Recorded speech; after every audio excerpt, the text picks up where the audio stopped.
Hi everyone, I'm Wendy, and today I'm talking about some of my favorite books about a whole food plant-based lifestyle. Whether you're a beginner just trying to eat more plant-based, or you're a longtime vegan who's trying to move more towards whole unprocessed foods, I'll talk about what each book covers and who might get the most use out of each one. As you start to go through these books and do your own research, I want to encourage you to focus on the big picture.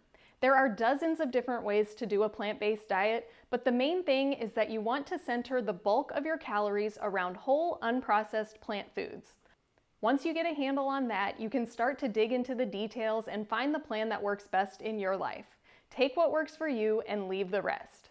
I'm not ranking these books in any particular order, but I will save my personal 3 favorites for the end, so stay till the end of the video to see that. But otherwise, in no particular order, let's get into it. Considering that heart disease is our #1 killer, I thought it would be good to start with Dr. Esselstyn's Prevent and Reverse Heart Disease book. Obviously, this book would be useful for those who have had a cardiac event or who have been diagnosed with heart disease. But even if you haven't been diagnosed, this book covers information that would be useful for everyone. Dr. Esselstyn talks about research that shows that even young people have atherosclerosis, which is the start of heart disease.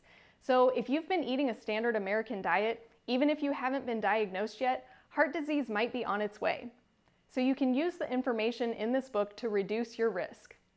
The plan that Dr. Esselstyn promotes is the one that he used with his most sick heart disease patients. So obviously, how well you adhere to this diet would depend on your own circumstances.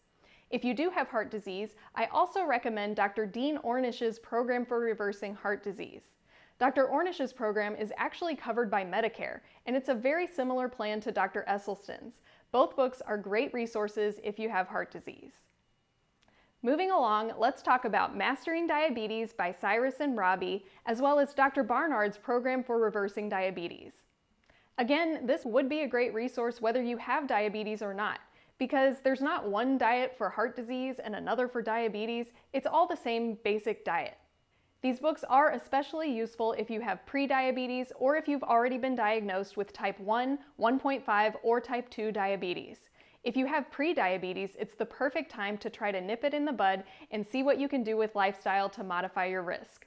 In my own personal life, both of these books were extremely helpful because both of my parents had diabetes, and we used these books as references to help us tweak their diets as well as to know what questions to ask their doctors. So with these books, along with their doctor's help, we were able to get both of my parents off all of their diabetes oral medications. My dad has type 1.5 diabetes, so he still has to use a little bit of insulin, but it's a much lower amount than he used to use. And my mom is technically considered in diabetic remission. So these books can be really useful tools to use with your doctor to help you with your diabetes plan. Next up, let's talk about Fiber Fueled by Dr. Will Bulsiewicz.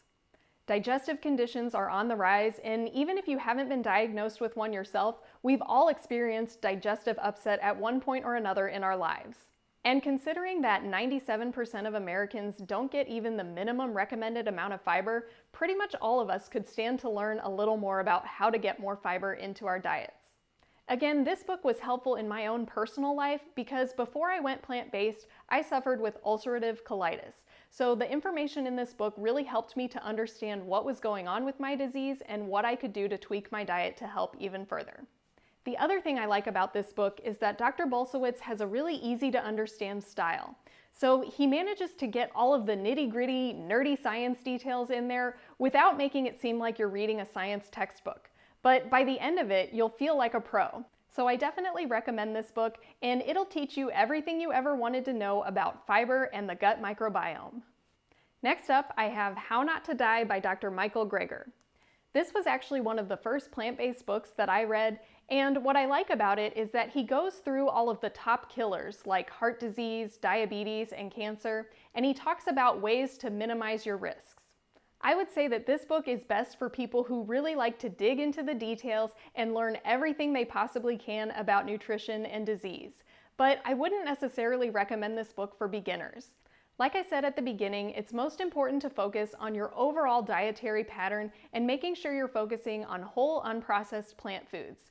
But sometimes getting into all of the little details can make it overwhelming for some people, and they might just throw up their hands and give up completely.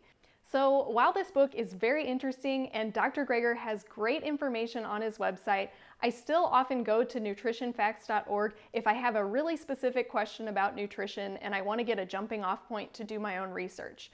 But if you're just trying to get started, this book might be a little overwhelming. So this book, along with Dr. Greger's other books, are great resources, but maybe not for the first-time beginner. Next up, I have Breasts, the Owner's Manual by Dr. Christy Funk. Now, you might be thinking this only applies to about half of the population, but the truth is we all have breasts, and we all have a risk of breast cancer. So once again, I think this book is great for anyone, and it's particularly useful for those who have been diagnosed with breast cancer. But really, the majority of this book actually focuses on preventing it in the first place. So even if you don't have breast cancer or don't know anyone who does, this book could be useful for you down the line.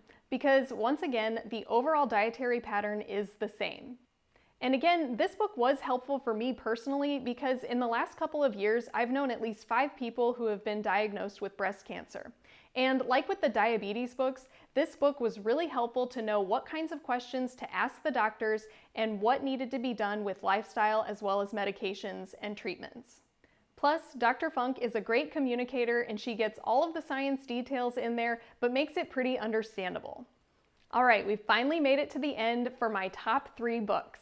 First, we have Dr. Campbell's The China Study.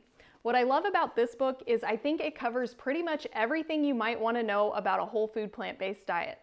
Dr. Campbell has done some of the most groundbreaking research that made us understand how important nutrition really is to our overall health. This book is also great for medical professionals. There are so many doctors in the plant-based space that talk about this book being the reason they completely changed the way they practice medicine. So this might be a great resource for you to use if you're trying to work with your own doctor on your nutrition. Dr. Campbell also has other great books. One of my personal favorites is called Whole, which talks about how important the whole food is because all of the different components of the food work like a symphony in our bodies. Next, I have The Starch Solution by Dr. John McDougall. He has many other useful books, but this one is my favorite, and overall, I think this is the best book for beginners. The book explains the importance of a plant-based diet and the reasons why you might want to consume one, but more importantly, it's very practical, and it meets people where they're at, giving you a really approachable plan to start a plant-based diet. If I had to pick only one book to help someone transition to a plant-based diet, it would probably be The Starch Solution, because it includes both of those aspects. It gives you the reason behind why you might want to choose this diet, and it gives you a really practical approach to move in this direction. And finally, I have The Pleasure Trap by Dr. Doug Lisle and Dr. Alan Goldhammer.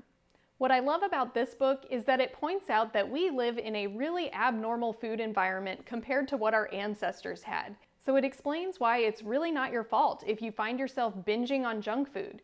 It's really hard to get yourself away from that when we're surrounded by it everywhere. If you've already been eating a vegan or plant-based diet, but you've been struggling to make it a healthy diet, The Pleasure Trap will really help you to understand why, which can help you to get out of that trap. So these are some of my favorite books about a whole food plant-based lifestyle. Of course, there are so many others to choose from. These are just some of the books that helped me personally, and that I think can help a lot of different people. But let me know in the comments, what books helped you transition to this lifestyle? Did I leave out any of your favorites? And stay tuned because I'm going to do another video with my favorite whole food plant-based cookbooks. Thanks for watching, and I hope to see you next time.